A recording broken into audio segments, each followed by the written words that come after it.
여러분 안녕하십니까. CJB 시사 공방입니다. 2021년 신축년 새해가 밝았습니다. 새해는 밝았지만 코로나19가 장기화되면서 새해의 산뜻한 출발은 조금 먼 이야기가 돼버렸는데요. 하지만 충북의 지난 2020년을 돌아보면 암울한 상황 속에서도 성과가 적질 않았습니다. 2년 연속 투자 유치 10조 원을 달성했고요. 또 무엇보다 미래의 먹거리로 꼽히는 방사간 가속기를 유치하기도 했습니다. 도민 모두가 똘똘 뭉쳐서 이뤄낸 결과물이고 충북 정치력의 쾌거이기도 했습니다. 그러나 아직 남아있는 숙제도 많은데요. 신행정수도의 완성, 그리고 지역 소멸, 지방 소멸, 위기 극복 등등이 있습니다. 새해를 맞아 CJB 시사공방에서는 지난해 성과, 그리고 올해 충북의 현안을 짚어보는 시간을 마련했습니다. 오늘 여당 지역구 국회의원 두 분을 모셨는데요. 도종환 의원, 이장섭 의원 나오셨습니다. 어서 오십시오. 예, 안녕하세요. 안녕하세요. 네. 자, 지난 선거 때, 작년 선거 때 뵙고 오랜만에 이제 저도 뵙는데 네. 도민 여러분들께 이제 새해를 맞아서 좀 인사 말씀 좀 부탁드리겠습니다. 네. 도종환 의원님부터 해주시죠. 네, 지난 한 해 얼마나 힘드셨습니까? 올해도 어려움이 지속될 거라고 이야기하고 있는데요. 독일 시인 필덜리는 위험이 있는 곳, 그곳에 구원도 함께 자란다고 한 바 있습니다. 질병의 어려움으로부터 벗어나고 경제적 어려움을 해결하는 일에 저희가 최선을 다하겠습니다. 도민 여러분, 새해 복 많이 받으십시오. 네, 흥덕구 도종환 의원님이셨고요. 서원구 이장섭 의원님도 한 말씀 해주시죠. 예, 도민 여러분 안녕하셨습니까? 서원구 국회의원 이장섭입니다. 지난해는 정말 일상의 소중함을 절실하게 느꼈던 한 해인 것 같습니다. 일상이 얼마나 소중하고 일상적으로 사는 것이 행복한 것인가를 느꼈던 한 해 같은데요. 이제 올해는 그래도 백신 소식도 있고 또 치료제 소식도 있습니다. 조금만 참고 견디면 우리 K방역과 치료제 그리고 백신 이 3박자가 맞아서 우리가 소중한 일상으로 돌아올 수 있는 때가 바로 올 거라고 기대하고 있습니다. 우리 충북도민 여러분께서 그 어려운 시기에도 여러 가지 성과를 많이 만들었는데 올해도 우리 충북도가 또 한 단계 업그레이드 될 수 있는 그런 한 해가 될 수 있도록 저도 뛰고 우리 도민 여러분도 함께 뛰어주시길 부탁드리겠습니다. 고맙습니다. 네. 이제 2021년에 시작했고 2020년 참 굉장히 많은 일들이 있었습니다. 총선도 있었고 코로나도 계속 있었고 좀 많은 일들이 있어서 어떻게 지나갔나 이런 생각이 드는데요. 도민 여러분들께서도 이제 두 의원님을 이제 작년에 그 총선 때 이제 좀 많이 뵙고 중간중간에 이제 뉴스 때 많이 뵀을 때 이제 오랜만에 또 이제 여러 길게 이야기하는 이제 시간을 도민 여러분들도 뵈실 텐데요. 좀 그동안 어떻게 지내셨는지 좀 한 말씀 해주시죠. 좀 바쁘게 지내셨을 것 같아요. 작년 5월부터 이제 임기가 시작이 됐는데. 네, 5월 말, 6월 네. 초부터 임기 시작해서 6개월 국회에 들어가서 일을 했습니다. 정신없이 바쁘게 6개월이 지나갔는데요. 그중에 우선 저 같은 경우에는 오송 제3산단 예비 타당성 조사를 통과해서 제3산단이 출발할 수 있게 하는 일, 이 일이 저에게는 굉장히 큰 일이었고요. 네. 제가 공약으로 걸었던 두 번째 사안이 질병관리본부를 질병관리청으로 승격해서 감염병을 예방하고 치유하는데 충북, 청주가 메카가 되게 하겠다라는 공약이었는데 네. 대통령님께서 나서셔서 직접 이 질병관리본부를 질병관리청으로 승격하는 일을 함께 해주셨습니다. 그리고 상임위 일 중에는 도민 여러분도 기억하시겠습니다만 최숙현 선수 사건이 국민들에게 큰 충격을 주었어요. 네. 철인 3종 경기 네. 선수였는데 가혹행위를 당하다가 예를 들어서 뭐 빵을 20만 원어치 먹이고 토하게 하고 하는 그런 가혹행위와 폭력을 당하다 스스로 목숨을 끊은 일이 있어서 그 국가대표 선수들, 체육 선수들의 인권 문제가 굉장히 중요한 그런 이슈로 떠올랐는데 청문회 등을 통해서 최숙현법을 통과시켰고요. 선수들 폭력 근절과 스포츠 윤리센터의 인원 예산 확충 그리고 CCTV 설치 등을 통해서 선수들을 보호하는 법을 마련하는 일이 굉장히 큰 일이었고요. 하나 더 작은 서점 하시는 분들 기억하시고 출판하시는 분들 기억하실 네. 텐데요. 도서정가제 문제가 굉장히 그 중요한 이슈였는데 이 문제를 잘 조정하고 또 조절 협상을 통해서 대안을 만들어서 출판계, 서점계, 도서관계 또 작가, 독자들이 원하는 그런 안을 만들어낸 이런 일들이 6개월 사이에 중요한 일들로 있었다는 말씀을 드리겠습니다. 네, 굵직굵직한 일들을 많이 해주셨는데 일단은 법안은 제가 또 좀 이따 여쭤볼 테니까 일단은 그냥 어떻게 지내셨는지 간단하게만 한번 말씀해 주시죠. 네. 저 같은 경우는 이제 초선 의원이어서 네. 처음 이제 국회에 들어갔다라는 것 자체가 이제 큰 사건이고 가장 기억에 남는 거가 될 것 같습니다. 그 동안에는 말하자면 실무자 내지는 조력자로서 이제 국회 활동을 했고 또 충청북도에서 정무부지사로서 어떤 실무적인 일을 했었는데 이제 국회에 들어와서 뭔가 좀 주도적으로 일을 해야 된다라는 중압감들이 사실은 좀 있었습니다. 해서 어떤 입법 활동도 그렇고 이제 국정감사를 통해서 대한민국의 어떤 이 전환 시대에 중요한 어떤 화두를 던져야 되고 짚어봐야 된다라는 측면들 그리고 또 충북의 어떤 대표 선수로서의 국회의원 역할도 좀 해야 되지 않겠는가라는 네. 욕심이 있어서 충북의 여러 가지 현안들에 대해서 또 정부 관계자들하고 협의하고 이런 과정들이 뭐 개인적으로 재미도 있었고 또 많은 성과가 있어서 보람도 좀 느끼고 올해는 좀 더 우리 지난해 못했던 어떤 그 소통 이런 아쉬운 점도 좀 있더라고요. 네. 우리 도민 여러분들하고 자주 만나야 되는데 이 코로나 때문에 자주 만나지 못했던 것들에 대해서 올해는 좀 많이 만나서 의견도 듣고 또 새로운 지역의 어떤 현안들도 발굴하는 그런 역할을 좀 해야 되겠다라는 생각을 했습니다. 원래 좀 보좌관도 하셨었잖아요. 예, 그렇습니다. 그러면은 이제 국회의원이랑 보좌관이랑 국회는 계속 이제 출입을 하셔서 낯설지는 않으셨을 것 같은데 확실히 좀 다른가요? 확실히 다르죠. 뭐가 그렇게 당시에 다른가요? 보좌관을 할 때는 이것저것 가능성에 대해서 의원께 이제 전달해주면 되는 거였다면은 이제는 그 책임성 있게 선택을 해야 되고 결정을 해야 되고. 결정을 해야 되는 그런 어떤 중압감이랄까요, 책임감들이 있으니까 아무래도 그것들이 굉장히 많이 다르고요. 한 가지 사안들에 대해서 고민하는 정도도 달라야 되는 그런 차이가 있더라고요. 그렇게 또 경험을 해보시니까 같이 있는 보좌관한테 조금 잘해야겠다고 이런 생각도 그렇게 돌이켜보는 또 기회가 될 수도 있을 것 같고요. 도정환 의원님께서는 이제 어느덧 저는 느낌상 그렇게 오래되신지 몰랐는데 3선이 되셨어요. 네. 근데 3선이 되셔서 이제 활동을 해보시니까 어떠신 것 같으세요? 좀 더 어깨가 무겁다. 아니면 이제 조금 알 것 같은데 뭔가 자신감이 좀 생기시는 그런 느낌이 있으신가요? 어떠신가요? 그 상임위원장을 지금 맡고 네, 있죠. 지금 네, 문화체육 네, 문화체육관광위원회 상임위원장을 맡고 있어요. 그러니까 보통 3선이면 상임위원장을 맡지요. 근데 실제로 책임이 더 막중하고요. 위원회 전체를 어떻게 잘 끌고 가야 할 것인가, 어떻게 좋은 결론을 도출하도록 여야 관계를 잘 만들어 갈 것인가 이런 것까지를 고민해야 되니까요. 개인이 의정 활동을 잘하면 된다는 차원을 넘어서서 상임위 전체를 어떻게 운영해 갈 것인가 이런 고민을 하면서 고민의 지점이 좀 바뀌죠. 네. 그러니까 책임감의 무게가 좀 달라지죠. 그런 점에서 지난 6개월은 하여튼 여야 관계를 잘 풀어가려고 애를 많이 썼고 두 번째는 법안을 많이 통과시키려고 애를 많이 썼어요. 2018년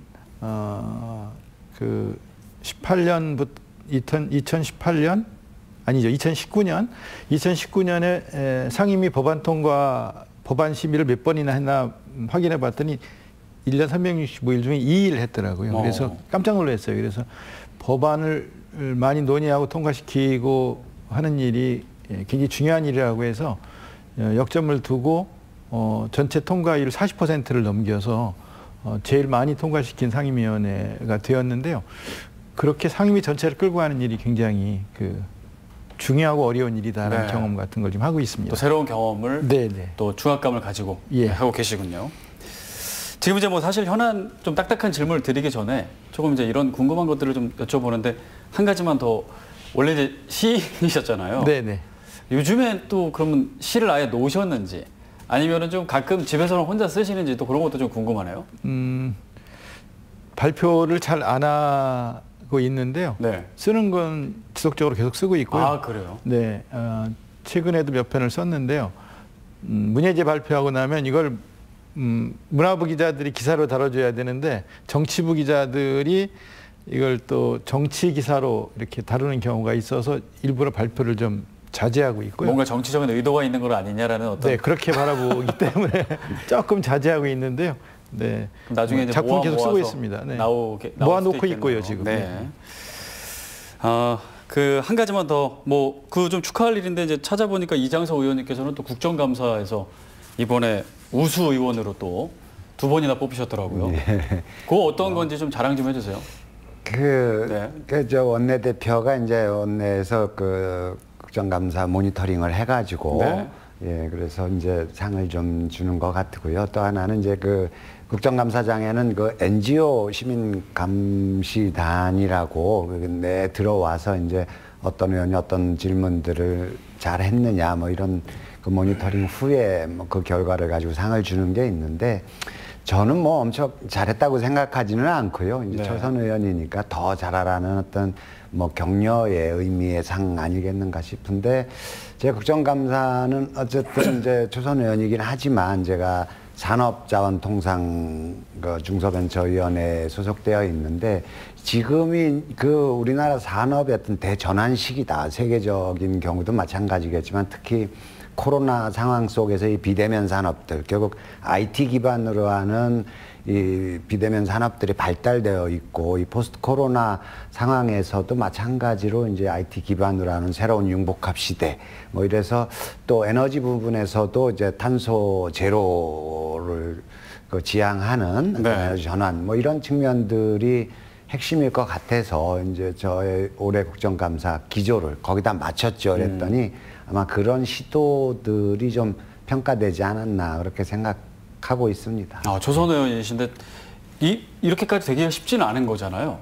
본래 그 분야에서 오랫동안 보좌관 하면서 전문성을 길러놓았기 때문에요. 의정 활동을 잘하실 수밖에 없고 또 상 받은 것뿐만 아니라 도당을 이끄는 도당위원장 책임까지 맡았기 네. 때문에 굉장히 중요한 역할을 하면서 의정 활동을 하고 있습니다. 그러니까 도정원 의원님께 삼선 의원이신데 좀 주변에 오다 가다 좀 조언도 해주시고 좀 그렇게 하시나요? 그럼요. 저한테는 뭐 굉장히 그 마음을 제가 기대고 또 사적으로도 이제 선배시고 네. 예, 또 삼선 또 저 상임위원장이시고 그러기 때문에 국회에 가면 굉장히 다릅니다. 제가 이렇게 함부로 쳐다뵙기도 어려운 예, 예, 그런 차이가 있으시고요.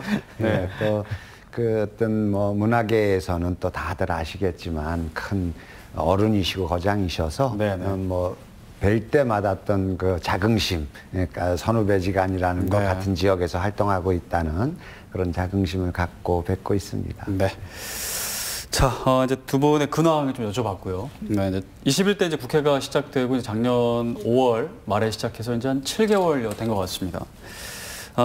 여러 일들이 많으셨고 법안 얘기도 아까 해주셨는데 좀 뭐 법안 플러스 뭐 여러 가지 이야기, 기억에 남는 의정 활동들 좀 이장석 의원님부터 좀 얘기 좀 해주시죠. 어떤 게 있었을까요? 예, 뭐 좀 전에도 잠깐 말씀드렸지만은 우리 산업의 대전환이 필요한 시기이고 해서 저는 이 산업, 우리 산업을 어떻게 전환시킬 것인가, 그리고 이 과거에는 이제 그 뭐 노동 중심으로 이루어졌던 그리고 저가 어떤 단가 경쟁을 통해서 우리 경제가 유지돼 왔다면은 이제는 뭐 전 세계가 주목하는 기술 선진국이고 또 IT 기반으로는 뭐 세계에서 거의 유례를 찾아볼 수 없는 탑그룹이기 때문에 우리의 이런 장점들을 살려서 세계를 주도하는 포스트 코로나 시대의 어떤 세계를 주도하는 어떤 산업의 전환이 대한민국으로부터 일어나야 되겠다라는 네. 생각을 가지고 그 방면에 대해서 이제 정부와 여러 가지 정책 협의를 좀 하고 있고요.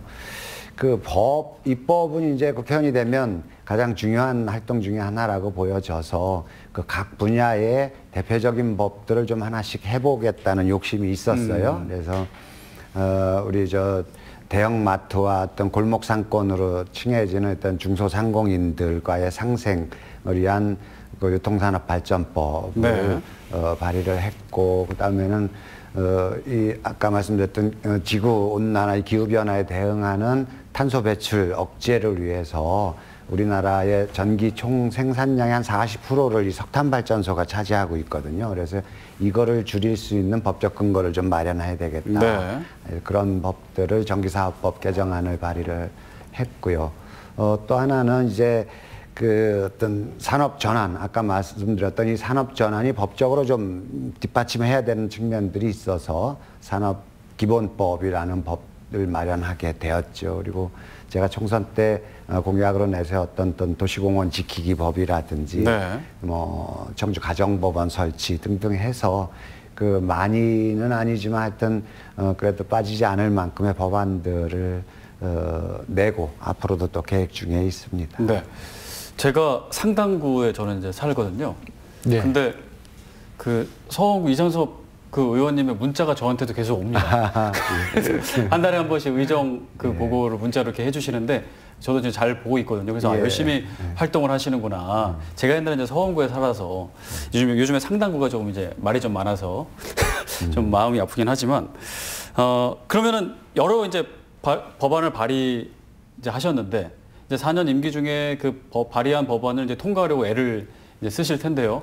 통과된 법안도 있나요, 지금? 예, 짧은 기간이긴 하지만. 앞에 이제 처음 말씀드렸던 유통산업발전법 같은 경우는 이게 일몰법이어서 네. 2020년 12월 30일까지 종료되는 법이었어요. 그래서 이걸 급하게 연장해야 됐기 때문에 가서 빨리 법안을 제출을 했고 해서 그거는 본회의를 통과했죠. 저는 이제 그 한 가지 법안이 통과된 상태고 우리 저 도종환 의원님은 법이 여러 개가 통과되더라고요. 그래서 제가 본회의장에서 이 투표를 하면서도 아 역시 우리 삼선 의원님의 관록이 다르구나 이런 걸 느꼈습니다. 네. 자 그러면은 제가 말씀을 좀 드려야 될 것 같습니다. 네. 네, 어떤 게 기억에 남으시고 뭐 발의하고 통과한 법까지 좀 소개 좀 해주시죠. 법하고 정책하고 같이 네네네. 묶어서 말씀을 드릴게요. 체육 관련 법들을 많이 개정해서 통과시켰는데 아까 말씀드린 이른바 최숙현법으로 불리는 체육 선수들의 인권을 보호하기 위한 법들을 여러 개 통과시켰고요. 그다음에 또 무형문화유산들 관련된 보존에 관한 법들도 여러 개 통과시켰고요. 그다음에 제가 2014년에 지역문화진흥법을 그 제정법으로 통과시킨 적이 있는데요. 지역문화진흥법에 기초를 둔 법정 문화도시를 지정하는 일들을 문체부가 하고 있어요. 청주가 거기에 포함이 됐어요. 그래서 국가가 인정하는 법정 문화도시가 됐는데 5년 네. 동안 한 200억 가까운 예산이 투입이 돼서 문화도시로 갖고 나가요. 기록문화창의도시로 청주의 문화도시의 정체성을 갖고 나가는 일들을 계속해 나갈 건데요. 네. 국립현대미술관 청주관과 더불어서 청주를 문화도시로 갖고 나가는 일과 그다음에 가능하다면 관광거점 도시에서는 저희가 한번 그 응모했다가 떨어졌어요. 청주가. 네. 그래서 다시 어떻게든 중부권의 관광거점 도시가 되게 해서 문화도시 플러스 관광거점 도시로서 청주를 육성해 나가야 되겠다 하는 생각 같은 걸 하고요. 테크노폴리스에서 1, 2차 그 발굴 과정에서 뭐 2만 점 가까운 문화재들이 그 출토가 되었는데요. 그 문화 유물들이 경주박물관에 가 있거나 뭐 또 문화재 발굴 기관으로 나누어져 흩어져 있거나 그래요. 네. 그래서 백제의 유물들이 신라에 가 있는 거는 이거는 그냥 두고 있으면 안 된다. 그래서 일단 잠시 가 있는 거죠. 그렇죠. 근데 우리가 대안을 만들지 않으면 계속 거기 있을 수 있죠. 그래서 국립청주박물관 부지 중에 좋은 부지가 있어서 거기에 그 복합문화수장 센터를 하나 한 220억 예산을 들여서 새로 조성을 해서 테크노폴리스에서 3차 발굴할 때 또 많은 문화재들이 나올 것으로 문화재청에서는 예상하고 있어서 그런 발굴되는 문화유산들을 우리 청주 국립박물관에다 새로운 건물을 조성을 해서 네. 거기다가 보관하고 또 활용하고 전시하는 게 맞다고 해서 그 예산을 확보를 했습니다. 네. 그래서 청주가 문화적으로 다시 도시재생이 되는 그런 도시로 갖고 나가야 되겠다. 이거 다 상당구에 관련된 일들입니다. 네. 그렇군요. 네. 그리고 이제 동시에 청주가 앞으로 미래 먹거리의 중요한 두 가지가 하나는 방사능 가속기고 하나는 바이오의 중심 도시가 네. 되어야 한다는 것이거든요. 그래서 오송 제3산단이 바이오 산단으로서 미래 먹거리 청주를 끌고 가는 두 개의 중요한 견인차가 되어야 한다는 생각으로 오송 제3산단 조성을 차질 없이 진행되도록 해야 되겠다 하는. 그게 올해 또 네. 중점적으로. 올해부터 시작한 앞으로 여러 해 동안 끌고 가야 될 중요한 그 역점을 둬서 추진해야 될 사업이다라는 말씀을 드리겠습니다. 네. 지역구 국회의원으로서 이제 나라 전체의 또 생각도 하지만 또 지역 발전을 위해서 또 노력을 하셔야 되는데 또 여러 가지 얘기해 주셨는데 혹시 충북이나 청주에 관련된 어떤 하셨던 일들 성과가 있으셨을까요? 예, 뭐 제가 이제 처음 그 당선되고 이 자리에서 네. 저는 그 제 지역구인 서원구뿐만이 아니라 청주시 내지는 충청북도 전체를 보고 일을 하겠다 뭐 이렇게 말씀을 드린 적이 있는데 그 뭐 저는 이제 올해 지난해 성과 중에서 가장 큰 거는 방사능 가속기가 우리 충북에 청주에 유치됐다라는 것들이고 제가 그 충청북도의 부지사 시절부터 쭉 해왔던 거여서 가장 보람된 일이죠. 네. 그러나 이제 제가 그래도 서원구 지역구 의원인데 이 서원구에 뭔가 좀 일을 제대로 된 일을 좀 해야 되지 않겠나라는 생각을 했습니다. 그래서 그게 좀 어디에 있어도 뭐 청주에 있으면 관계가 없는데 우리 네. 저 도정환 의원 계신 그 흥덕구에는 오송이라는 이렇게 그 산업단지가 훌륭한 게 있어서 정부 정책에서 어떤 특별한 어떤 사안이 있으면 그리를 유치할 수 있겠고 네. 또 청원구도 오창에 이제 그런 산업단지가 있는데 그 서원구는 주거 위주로 되어 있는 동네여서 네.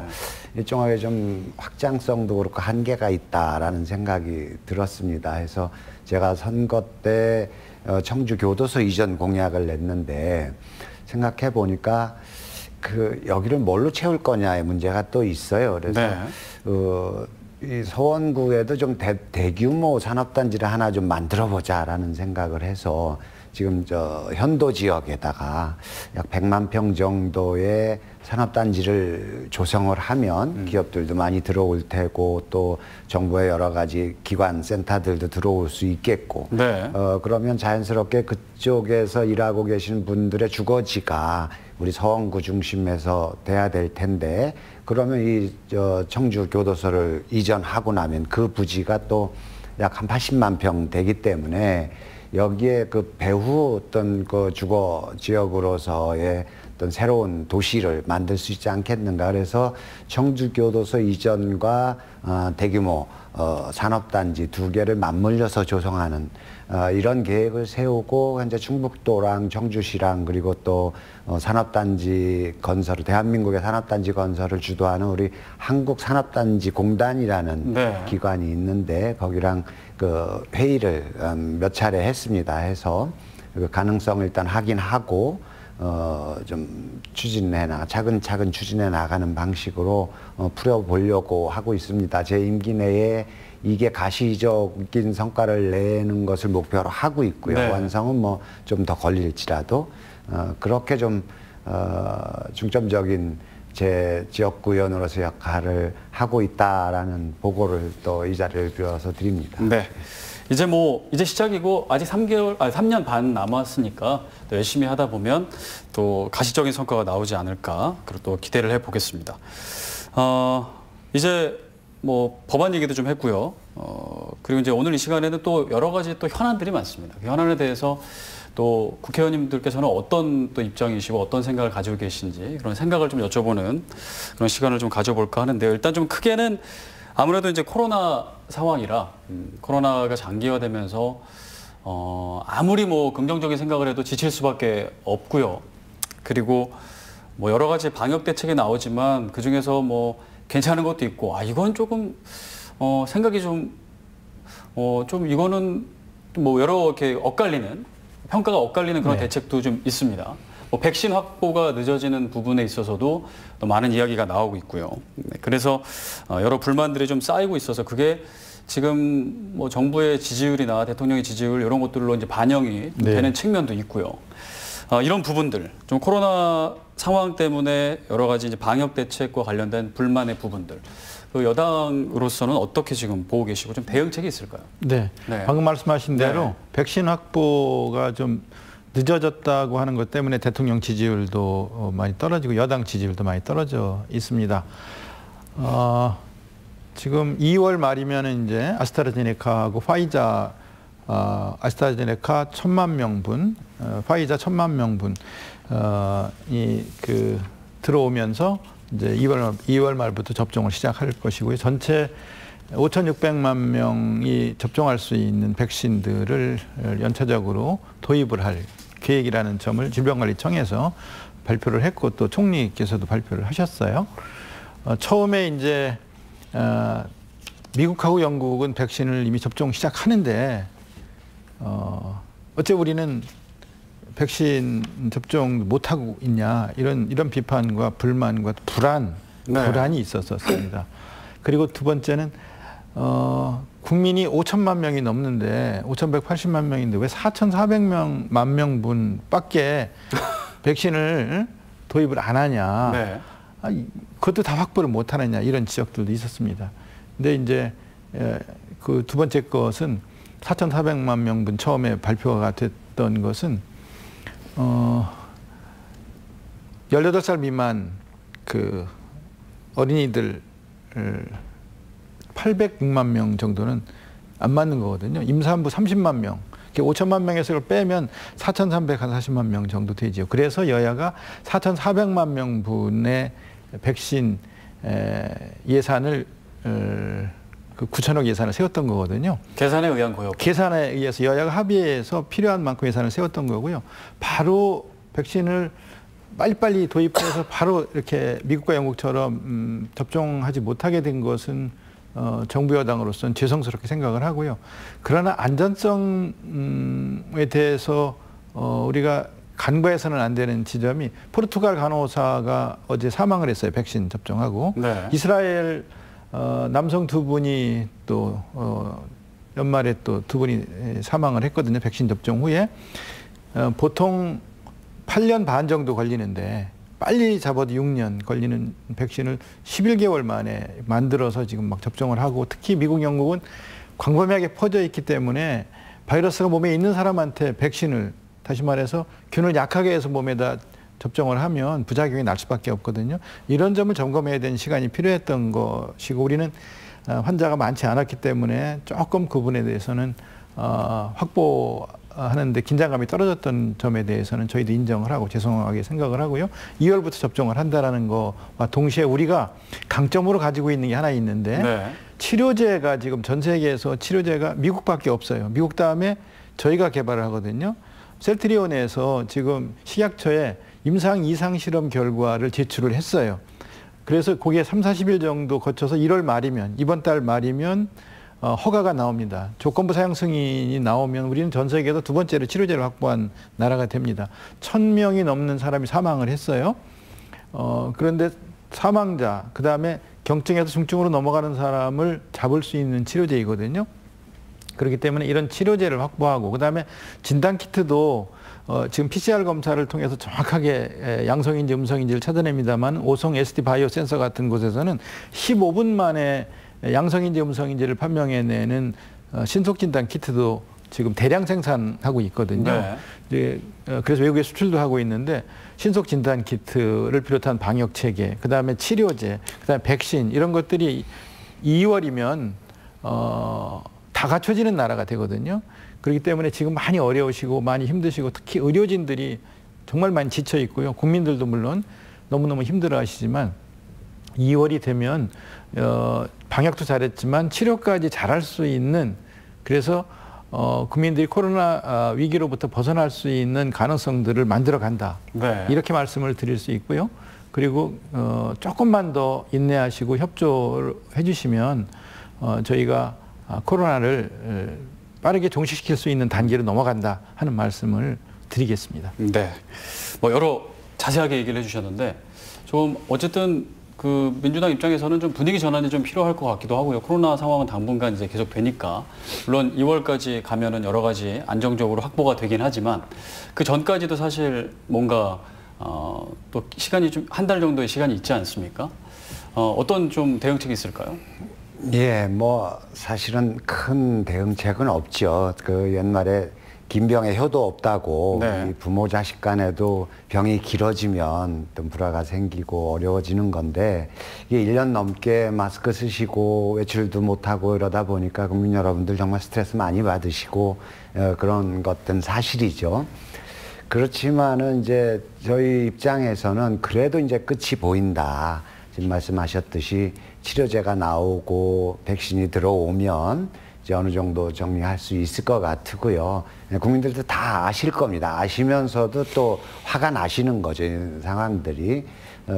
그렇지만은 이제는 제가 보기에도 그 왜 우리 신종플루가 막 유행했을 때 약도 없었고 굉장히 불안했었는데 타미플루라는 약이 생기면서는 뭐 백신이 없어도 신종플루가 걸리면 치료약으로 치료가 되니까 이제는 더 이상 그거에 대해서 어떤 겁먹고 이런 것들이 없지 않습니까? 네. 그래서 이 부분도 그렇게 잘 해결될 거라고 보고 누가 뭐래도 대한민국이 세계 모범이 될 만큼 방역에서 정말 국민들, 의료진, 정부 할 것 없이 다 잘했다, 모범 국가다. 그리고 향후에 종식되는 과정에서도 잘할 거라고 보고 있습니다. 저희 당이나 정부도 이제 코로나는 그렇게 정리를 좀 하면 될 거라고 보고 이제는 국민들 그 이후의 상황에서의 민생이라든지 경제 이 부분에 좀 주력을 해야 되겠다라는 것들이 당 지도부와 어떤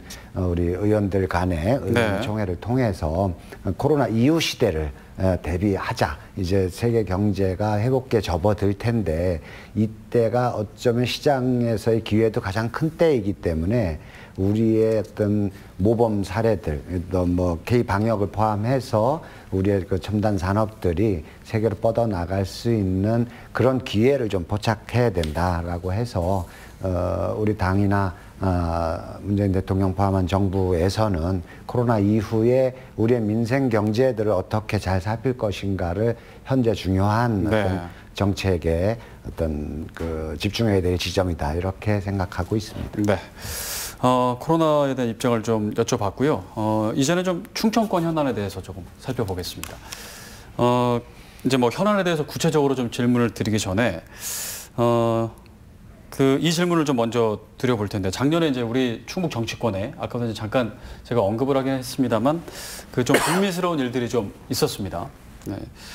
그 가깝게는 이제 민주당 청주 상당구의 그 정정순 의원이 공직선거법 위반 혐의 등으로 현재 재판 중입니다. 민주당 입장에서는 참 뼈아픈 일일 텐데요. 이 부분은 좀 어떻게 보고 계신지 좀 입장을 한번 들어보겠습니다. 뭐 제가 이제 도당위원장을 맡고 있는데 충북 도당 입장에서는 일단 경위가 어쨌든 송구한 일입니다. 이거 없었어야 되는 일들이 생겨서 유권자들이 직접 뽑아주셨는데 이제 의정 활동을 제대로 못하고 있다라는 부분들에 대해서 이 자리를 빌어서 송구하다는 말씀을 드리고 그러나 나머지 우리 청주에 4군데 국회의원 지역구가 있는데 우리 3군데 지역구가 또 우리 더불어민주당이니까 저희 나머지 3군데 민주당 의원들이 서로 합심해서 그 공백을 메울 수 있도록 이렇게 노력을 하고 있고요. 이후에 이제 재판 결과를 봐야 되겠지만은 또 닥치는 상황들에 대해서는 저희들이 잘 현명하게 대처해서 공백도 없고 우리 청주시가 골고루 잘 균형 있게 발전할 수 있도록 계속 노력해 나가겠습니다. 네, 도정 의원 한 말씀 해주시죠. 네, 저도 이장섭 의원님과 같은 생각이고요. 당으로서도 송구스럽게 생각하고요. 청주 시민 여러분들께 죄송하다는 말씀을 드립니다. 또 정정순 의원뿐만 아니라 윤곽근 또 당협위원장 문제까지를 포함해서 정치인으로서도 정치에 나서서 일하겠다는 분들이 계속 이렇게 그 법적 제재를 받게 되는 것에 대해서 정치인의 한 사람으로서도 굉장히 유감스럽게 생각을 하고 또 시민 여러분들께 송구하다는 말씀을 드리겠습니다. 네, 말씀해 주신 김에 그 이해충돌 논란을 또 탈당한 박덕흠 의원 관련해서는 또 어떻게 또 보십니까? 마찬가지로 나라를 이끌어가는 그 지도자라고 국민들은 생각을 하죠, 정치인들을. 네. 근데 그 권력을 갖고 있으면서 그 권력을 공정하게 쓰고 또 선하게 쓰기를 기대를 하죠. 근데 이제 그렇지 않은 그 의심이 드는 여러 가지 일들이 있다라고 지적을 하면서 언론에서 그 많은 것들이 보도가 되면서 또 도민 여러분들, 국민 여러분들 실망을 하셨고 또 권력을 갖고 있으면서 그 재정 문제에 있어서 깨끗하기를 국민들은 바라는데 그렇지 않은 것처럼 비춰지고 있어서 그런 점에 대해서도 정치인의 한 사람으로서 송구스러운 마음을 갖고 있다는 말씀을 드리겠습니다. 네. 그 이제 충북 전체 국회의원이 이제 8명인데 그 중에서 이제 2분이 일을 제대로 이제 지금 하지 못하고 있는 상황이고, 그러니까 이제 이 안에 있으면은 뭐 근데 이제 그걸 밖에서 보면은 이 2분이 이제 일을 제대로 못하는 게 어느 정도의 영향인지는 감은 잘 안 오거든요. 그게 어느 정도의 좀 그 손실이 발생한다고 볼 수 있을까요? 일단은 뭐 그 정치적 손실이랄까요? 이제 국회 내에서 여야의 의석 비율이나 이런 부분들은 워낙 차이가 나기 때문에 네. 예, 그런 측면에서는 크게 뭐 이게 변수로 작용하는 건 아닐 것 같고요. 무엇보다도 이제 지역 구민들에 대한 예의도 아니고 우리 지역 구민들이 느끼는 상실감이랄까요? 우리 지역구의 국회의원이 활동을 못한다라는 네. 그런 측면들이 제가 보기엔 가장 큰 요인이 될 테고, 그 현안이라는 것들은 이제 같이 돌아가죠. 그러나 특히 이제 남부상군 같은 경우는 청주만 하더라도 같은 지방자치단체 내에 4군데의 지역구가 있으니까 좀 덜한데 네. 남부상군 같은 경우는 독립적인 지역이기 때문에 누군가 돕기가 굉장히 어려웠던 상황인 것 같아요. 그래서 지난해 예산 심사 때는 이제 저한테 좀 부탁이 많이 들어오더라고요. 그 지역구 관련한 예산들이 당은 다르더라도 그쪽에 이제 군수님들이 이거 좀 해주셔야 되겠다. 우리 지역에 국회의원이 없다. 그래서 저도 뭐 흔쾌히 그건 내가 책임지겠다. 뭐 결과는 어쨌든지 간에 책임지겠다 했는데 됐습니다. 결과도 잘 됐고 해서 그런 식으로 뭐 지역 발전에 여야가 따로 없지 않습니까? 그래서 네. 그렇게 메꿔 나가고 있어서 그 지역 유권자들이 느끼는 상실감 이런 것이 아니라면은 뭐 그럭저럭 현재까지는 그 부재 상황을 좀 메꿔가고 있다고 이렇게 볼 수 있겠습니다. 다른 분들이 더 뛰셔야 그 축구에서도 사실 한두 명 빠지면 사실 그 공백이 크잖아요. 그렇습니다. 그래서 더 이제 조금 부담도 되실 것 같고요. 그 뭐 단적으로는 제가 들은 얘기로는 예를 들어서 뭐 청주에서는 조정 대상 지역을 뭐 그 해제를 요청했는데 최근에는 이제 받아들여지지가 않았는데, 그 공교롭게도 박덕흠 의원과 정정순 의원이 국토교통위에 있어서 그걸 계셨더라면 일을 할 수 있었더라면 조금 더 목소리를 낼 수 있지 않았을까라는 그런 얘기도 좀 있어서 그런 아쉬움도 있더라고요. 네, 그렇긴 한데요. 그 문제와 관련해서는 조정 대상 지역에서 좀 해제가 돼야 되겠다 하는 문제를 국토부 장관과 저희 그 다른 의원들, 그러니까 변재일 의원님, 이모선 의원님, 그리고 여기 이장섭 의원님, 저 이렇게 이모선 의원님은 아니었군요. 청주 지역 의원님들이 이렇게 국토부 장관을 직접 면담을 해서 국토위 위원 대신 저희가 그 문제에 대해서 심도 있게 논의를 했고요. 또 저희가 각종 자료를 통해서 해제 요건이 충분하다라는 데이터를 가지고 논의를 했는데, 뭐 물론 해제는 안 됐습니다만은 우려하는 것들을 서로 같이 논의를 했어요. 그러니까 국회가 세종으로 내려올 가능성이 상당히 높아지면서 다시 또 그 투기자본이 또 세종, 그리고 만약에 해제된다면 청주 같이 또 이렇게 움직일 수 있어서 거기에 대한 우려가 아직 남아있다라는 이야기까지 서로 나눴고요. 그래서 국토위 위원님들이 없는 대신 저희가 그런 문제들에 대해서는 현안, 특히 아주 중요한 지역의 현안 이런 것들은 직접 해당 부처를 찾아가서 실국장 또는 장관, 차관들과 논의를 하고 방법을 찾고 하는 일들은 저희가 함께 하고 있다는 말씀을 드리겠습니다. 네. 알겠습니다. 충청권 이제 전체로 또 이제 한번 보면 아무래도 이제 가장 큰 이슈가 그 행정수도의 완성, 그죠? 그리고 이제 국회 세종시 이전일 텐데 지금 이제 뉴스에서 또 한창 뜨겁다가 또 어느 데 또 조용하다가 또 가끔 또 얘기 나왔다가 지금은 좀 조용한 상태인 것 같은데 근데 어쨌든 저희는 충청권에 있으니까 그게 언제쯤 되려나 지금 현재 어떤 상황인가 어느 정도 절차가 진행된다 궁금한데 이제 가끔 나온단 말이죠. 어떤 상황인가요? 행정수도 이전이? 네네네. 행정수도 이전과 관련해서는 이제 이장섭 위원님이 TF에 들어가서 일을 하고 계시죠. 그러니까 좀 더 자세한 말씀을 드리실 수 있을 거고요. 저는 일단 행정수도 완성을 위한 첫 번째 조건으로 국회가 내려가야 된다고 생각합니다. 국회 먼저? 예, 국회가 먼저 내려가야 되고요. 국회 내려갈 수 있는 가능성들은 좀 많이 지금 검토가 되고 있고, 국회가 먼저 내려가서 행정의 비효율이 빨리 극복돼야 된다고 생각합니다. 행정부처는 세종에 있고 국회가 서울에 여의도에 있고 또 청와대가 있고 이러다 보니까요. 각종 회의 때문에 계속해서 행정부 부처 각 공무원들이 장차관이 있는 서울을 향해서 계속 올라오게 됩니다. 길과장 뭐 그런 거요? 그래서 이제 길과장 카톡국장이라는 말이 거기서 나오는 거거든요. 국장님은 카톡을 통해서밖에 못 만나고 과장님은 늘 길 위에 있는 거예요. 예산 낭비도 많고 또 행정의 그 비효율성 때문에 어려움도 많고 직원들은 세종에 있고 그다음에 국장 이상은 다 서울에서 매일 회의 또는 국회를 찾아가거나 이러면서 흩어져 있으니까 이렇게 하지 말고 국회가 그냥 세종으로 내려가는 것이 행정을 효율적으로 운영하는데 훨씬 좋겠다 하는 생각을 부처에 있어 보면 많이 느낍니다. 네. 연말 11월쯤 되면 출장비가 다 떨어질 정도입니다.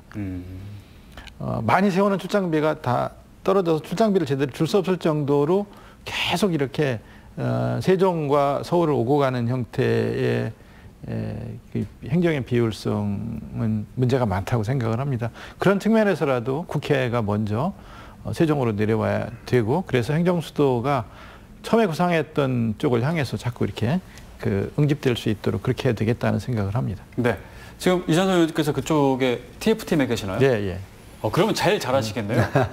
좀 어떤 상황인지 좀 얘기 좀 해주세요. 네. 제가 이제 지난해 행정수도 완성 추진 TF다 이렇게 해서 활동을 했습니다. 지금은 이제 국가균형발전특별위원회로 정식으로 특별위원회가 돼서 거기 부위원장으로 또 활동을 하고 있는데요.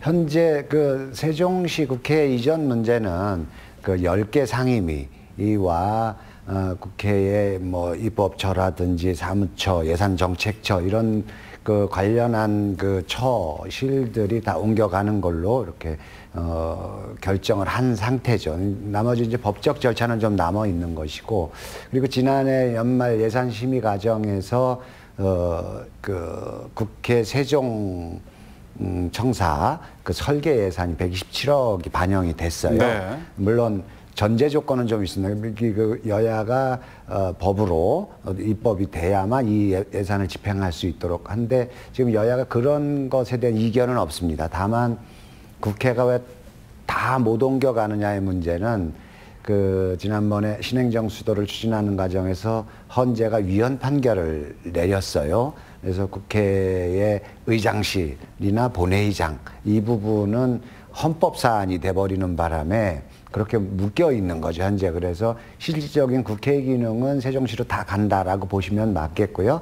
나머지 이제 정말 공식적인 대한민국 국회가 오느냐의 문제는 이후에 헌법을 개헌이라든지 여러 가지 방법들을 따로 마련해야 되는데 어차피 세종청사를 짓는 기간도 있고 이러니까 네. 그 기간 내에서는 충분히 다 옮겨질 거라고 보고 이것의 의미는 국가를 균형적으로 발전시켜야 된다라는 수도권 일극 중심으로 그동안에 해왔던 이 상태를 해소해야만 네. 국가가 경쟁력을 가질 수 있다라는 측면에서 우리 충청권, 우리 충북도, 충북이 세종시에 국회가 가는 것들이 뭐 우리 충북하고 무슨 관계야? 이런 그 생각들을 좀 가지실 수 있겠는데 이거는 우리 충청권이 상생할 수 있는 아주 중요한 기회다라고 생각이 들고요. 제가 이제 국가균형발전특별위원회를 하면서 전국 순회 토론회를 했었는데 그 과정에서 그 오히려 영남이나 호남 쪽 분들은 이 충청권도 수도권으로 봅니다.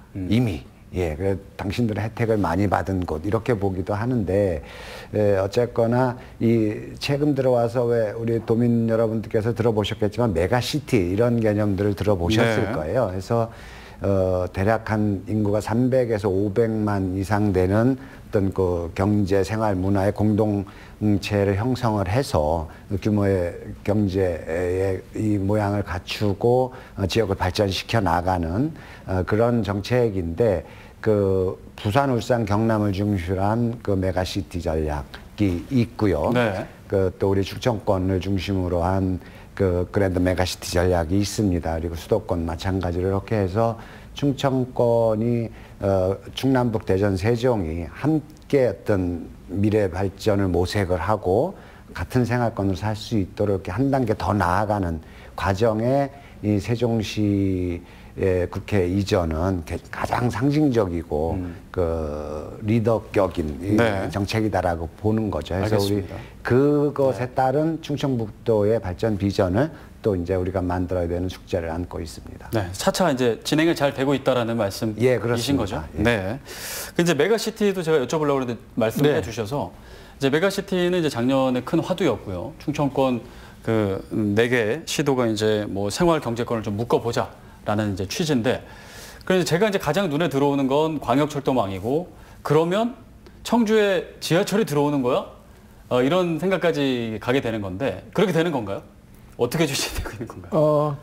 그렇게 이제 하려고 하고 있는 네, 건가요? 4개 시도가 같이 논의를 하면서 그것을 국가 광역 그 철도망 제4차 국가 철도망 철도 구축 계획, 네. 제4차 국가 철도 계획에 이게 포함되도록 하려고 지금 그 논의들을 해나가고 있고요.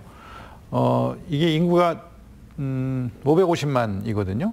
같은 그 생활 경제권으로 묶어서 방금 말씀하신 그랜드 메가시티를 조성을 하려면 대전에서 출발을 해서 세종을 거쳐서 오송을 거쳐서 청주 시내를 지나서 청주 공항까지 가는 이런 광역철도가 구축이 필요하다라고 지금 이야기를 하는 것이고, 청주시에서는 트램을 통해서 시 교통은 친환경적인 녹색교통 트램을 통해서 이렇게 도로 위로 가는 전차 같은 거죠. 이제 그렇게 했으면 좋겠다라는 시의 의견이 있고, 도에서는 4개 시도와 함께 광역철도망으로 구축하는 것이 좋겠다라고 하는데, 그러면 지하철이랑 트램이 동시에 설치가 되기는 힘들잖아요.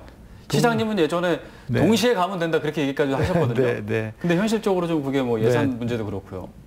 조금 더 논의가 필요한 지점이 있습니다. 각각 장점이 있고요. 그렇게만 되면 실현되면 뭐 좋겠습니다만, 일단 도에서는 대전, 세종, 그다음에 충북이 같이 이렇게 광역철도망으로 묶였으면 좋겠다는 생각을 갖고 있습니다. 그래서 여기에 대한 그 공청회 이런 것도 1월에 잡혀 있고, 또 4월에 공시가 될 뭐 예정으로도 있고, 그래서 국토부와 함께 이런 문제들을 풀어나갈 그런 계획을 갖고 있다는 말씀을 드리겠습니다. 네, 한 말씀 듣겠습니다. 청주 당연히 지하철 들어오면 너무 좋을 것 같은데 이게 실현 가능한 얘기야 이런 생각이 듭니다. 어떻게 보세요? 이제 우리가 그 충청권 메가시티를 하면서 가장 기본적인 게 각 도시 간의 생활권을 함께 하기 위해서는 이 광역철도가 필요하다라는 전제가 있지요. 그래서 그동안에 해왔던 이제 대전서부터 세종, 뭐 청주 공항, 그리고 그 충남 같은 경우는 천안에서 오는 방식, 그리고 서해안 쪽에서 이제 모여 오는 방식을 통해서 전철로 이제 하나를 묶어내는 이게 가장 시작적인 지점입니다. 그것 말고 여러 가지 산업 구조를 넣는 문제라든지 뭐 생활 SOC를 넣는 문제는 있겠습니다만, 그런데 우리 충청북도에서는 이제 청주에 지하철이 생긴다라는 부분으로 쉽게 이해가 돼 버렸어요. 네네네. 근데 사실은 이걸 놓고 보면 저희는 이제 광역철도라는 그 명분 속에 이 청주의 지하철을 이렇게 표현하면 어떨지 모르겠습니다. 공짜로 놓고 싶은 거죠. 이제 국가의 예산을 받아서. 보통 그 시내를 관통하는 지하철은 지자체가 관장하게 돼 있고요. 지자체의 예산으로 주로 하게 돼 있죠. 물론 정부가 보존합니다만. 그리고 차후에 이게 운영에서 적자가 많이 날 겁니다. 이 운영 부분도 지자체 책임화에 되어 있는데, 우리는 이제 이 광역철도라는 명분 속에서 이 부분을 글쎄요, 좀 무임승차를 해볼까, 이런 의도가 좀 있는 겁니다. 그렇게 되면 제일 좋은 거고요. 트램의 문제는, 그래서 이제 이 광역철도는 그렇게 되는 거고, 트램 바로 위로 갈 일은 아닌 거고, 이건 이제 지자체 내부의 문제인데, 제가 보기에는 트램 노선하고 전철 노선을 잘 풀어나가면, 전철 노선이라는 게 오송에서 청주터미널을 통해서 상당공원 뭐 이쯤 해서 이제 내덕동 쪽으로 해서 빠져나가는 게 이게 기본 노선일 텐데, 그러면 나머지 이쪽 그 복명동 북부 지역이라든지 남부 지역 같은 경우는 또 지하철 혜택을 못 받는 부분이니까 이 부분들을 트램 노선으로 연결시키면 아주 좋은 어떤 교통망 구축이 될 거라고 생각이 들고요. 그러나 어쨌든 그 국토부 입장에서 보면 이게 그 지자체를 관통하는 전철인데 이거를 왜 여기다 넣느냐라는 이견이 현재 있어서 우리 청주 시민들은 지하철이 생기니까 해서 이게 좀 기대가 큰데, 이걸 추진하는 이제 뭐 지사님이라든지 시장님 그리고 우리 정치권 국회의원들은 굉장한 부담을 현재 느끼고 있습니다. 국토부를 설득하는데, 어떻게 보면은 국토부는 당연하게 이거는 아니지 않느냐라고 주장을 하는 것이고, 광역철도라는 것들이 대전도 좋고 세종시도 좋고, 그러면 우리는 이 대전 세종 시민들이 청주공항을 빨리 가기 위해서 철도를 놓는 건 아니다. 생활권을 같이 하기 위해서 놓는 것이기 때문에 청주시를 관통해야 된다. 이런 논리를 가지고 이제 정부를 설득해 나가는 현재 과정에 있고요. 아마도 올해 이게 우리 지역사회에 큰 이슈가 돼서 우리 도민 시민 여러분들이 힘을 합쳐줘야 풀어낼 수 있는 문제 아닌가 생각하고 있습니다. 저희가 질문하는 것들이 다 사실 한 질문당 1시간씩 얘기를 해야 되는 거라 조금 이제 급하게 오늘 여쭤볼 것도 많은데 벌써 시간이 다 됐습니다. 그래서 제가 이제 뭐 마지막에는 질문을 안 드리고 하고 싶은 말씀, 못다한 말씀이 있으시면 좀 정리 말씀을 해주시면서 뭐 새해 뭐 포부라든지 뭐 여러 가지 뭐 2021년에 이런 것들을 계획하고 있다, 계획이라든지 정리해서 말씀해 주시면 되겠습니다. 도정합니다. 네, 우선 올해는 무엇보다 코로나 위기로부터 벗어날 수 있도록 하는 일에 최선의 노력을 다해야 된다는 생각을 하고요. 아까 말씀드린 대로 전 세계에서 두 번째로 치료제를 확보하게 되고, 그 다음에 또 백신을 2월부터 접종하게 되고, 그러면 코로나를 종식시키는 국면으로 들어갈 수가 있을 텐데, 더불어서 경제를 다시 일으켜 세우는 일도 굉장히 중요합니다. 우선 지금 어려움을 겪고 계시는 분들에게 9조 3천억의 재난지원금이 지급이 되겠습니다만, 그거 말고도 필요하면 이 어려움에 함께 동참하고 계신 국민 여러분들께 더 많은 경제적 혜택이 갈 수 있도록 드려야 된다라는 생각을 하고 있고요. 코로나를 극복하고 경제적 어려움에서 벗어나게 하는 일과 함께 지역을 더 살기 좋은 지역으로 발전시키는 일, 방금 이야기한 이런 광역교통망을 포함해서 오송 제3단을 통해서 새로운 미래 먹거리, 바이오 산업을 육성시키는 문제, K뷰티, 화장품 이런 것들을 또 이런 산업들을 육성시키는 문제를 포함해서 청주가 문화도시로 삶의 질이 높아지는 그런 도시로 만들어 나가는 일에 올해 최선을 다해서 노력을 하겠다는 말씀을 드리면서 국민 여러분들께 힘내시라는 말씀을 드리겠습니다. 그리고 많이 이런 일들을 함께 인내하고 협조해 주시고 해서 여기까지 올 수 있게 해주신 국민 여러분께 감사하다는 말씀을 또 드리겠습니다. 고맙습니다. 네, 흥덕구 도종환 의원이었고요. 마지막 한 말씀 해주시죠. 예, 제가 이제 국회에서 그 가장 좀 듣기가 그렇지만은 속으로는 기분 좋은 말이 뭐 충북만 다 하려고 그래 이런 말을 다른 의원들부터 좀 듣습니다.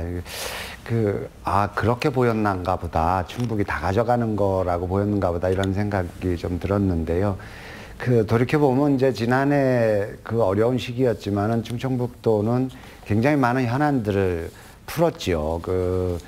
우리 강호축 끊어져 있는 오송에서 제천까지 원주 강릉으로 연결하는 이 고속철도 노선의 그 마지막 부분들을 예타 면제로 해결을 했고요. 또 그 십수년 동안 애써왔던 방산가속기, 이것은 뭐 단순히 이 방산가속기가 온다가 아니라 우리 충북, 청주의 어떤 정말 미래 먹거리에서 중요한 부분이기 때문에 그런 계획도 잘 됐고, 또 뭐 모두에 말씀드렸습니다마는 기업들이 오고 싶어하는 지역에서 투자 유치도 50조 이상 됐지요. 또 새해 첫날 제천서 청량리 구간에 고속철도가 연결돼서 대통령께서 오셔서 친히 개통식도 열었고 해서 다른 지역에서 볼 때 우리 충북은 정말 부러워하는 지역이구나라는 생각을 했습니다. 그래도 도민 여러분들 보시기에는 또 여러 가지 계속 또 풀고 싶은 현안들이 있고 이 아쉬운 점이 있을 거라고 생각이 들고요. 그런 부분들을 도민들의 요구를 저희들이 맞춰서 가는 것이 저희들에게 맡겨진 숙제라고 생각을 합니다. 올해 정말 코로나로 어려운 시기인데 제 입장에서는 그런 기왕에 잡았던 충북 발전의 기회들을 잘 살려나가는 역할을 할 것이고요. 또 이 코로나를 빨리 종식해서 정말 마스크 없이 무심천 벚꽃놀이를 할 수 있는 그런 시절도 또 조심스럽게 선망해 보면서 우리 시민 여러분, 도민 여러분 조금만 더 참고 자제해 주시면 우리 좋은 그 소중한 일상이 올 날이 멀지 않았다, 이런 말씀을 드립니다. 새해 복 많이 받으시기 바랍니다. 고맙습니다. 네. 청주 서원구의 이장섭 의원의 말씀까지 들었습니다. 자, 오늘은 2020년을 좀 돌아보고 2021년을 이제 들여다보는 그런 시간을 가졌습니다. 민주당 도종환 의원, 이장섭 의원님 함께 해주셨는데요. 2021년에 이제 2020년에 이제 살짝 시동을 걸었기 때문에 이제 하실 일이 많을 텐데 무엇보다 이제 건강 잘 챙기시고 열심히 또 활동해 주시기를 부탁드리겠습니다. 또 오늘 못다한 얘기는 다음에 또 기회가 되면 또 함께 해보겠습니다. 자, 오늘 말씀 감사드립니다. 고맙습니다. 네, 고맙습니다. 네, CJB 시사 공방 여기서 마치겠습니다. 함께 해주신 여러분 고맙습니다.